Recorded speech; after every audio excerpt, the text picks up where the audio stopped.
Hi, my name's Cathryn Nolan. I probably have taught many of you in contract law, fundamentals of contract law previously.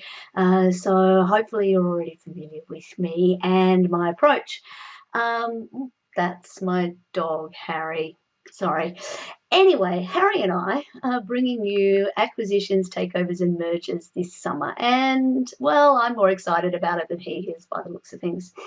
So, what's this subject about? Basically, this is the first subject that I ever taught at RMIT, so I have a particular fondness for it. But also, it's really been the backbone of the kind of work that I've done as a practitioner over what is now very, very close to 30 years.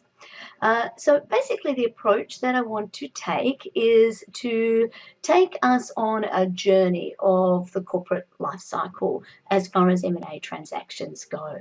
So we're going to start off with some general principles, and then we're going to sort of move through the cycle. So basically once we've got our head around what the general principles are, we'll start thinking about early stage funding of companies, which is a key part of what M&A practitioners tend to do. So we'll be looking at some seed funding, some early stage funding questions. So we'll be talking about startups, how they get funded, how shares are issued, and the kinds of things that directors and the promoters of these kind of offerings need to think about. Then, assuming our little startup does well, we're going to list it. So in topic 3, we'll be covering an initial public offering and a listing on the stock exchange. From that point onwards, once we've understood how all of that works and our listed company is travelling all along well, then we'll go into the bread and butter of M&A work, which is essentially either buying or selling businesses, assets, or shares. And the way that it's structured for the face-to-face class, that will be a weekend intensive. So basically you'll get, through the OUA portal, you will be getting recordings of bits of those lectures or the lectures. We'll do quite a bit of activity in there, and I'm looking for lots of activity in the Canvas shell as well. Then it'll take us until January to get there, but once we've got our listed company up and running, it's bought some assets, it's sold some assets, it's created some subsidiaries, it's done the kind of transactions that listed companies do, well, that will be the time for it to start thinking perhaps of undertaking a takeover, or perhaps it will become the target of a takeover itself. And that will be the work that we do in our final weekend. Along the way, I want to talk about some alternative capital raising transactions and M&A structures that are becoming more and more important. We'll talk about crowdfunding. I hope we'll actually get the opportunity to talk about initial coin offerings, ICOs, which have really just ramped up in popularity and importance in the last 6 months.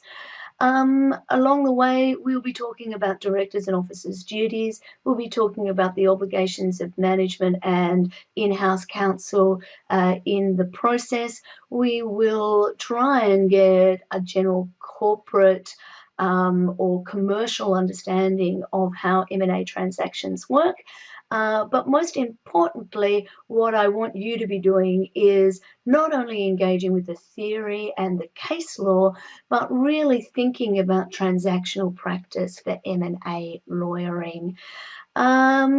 Start taking a look through Canvas. For many of you, it'll be your first time in this new platform. I think you'll find it really exciting and a lot clearer and easier to deal with in some ways. But bear with us a little bit because we are transitioning ourselves. And if you can't find something, or if things seem to be in odd places, let me know, because part of what I need to do is get this working.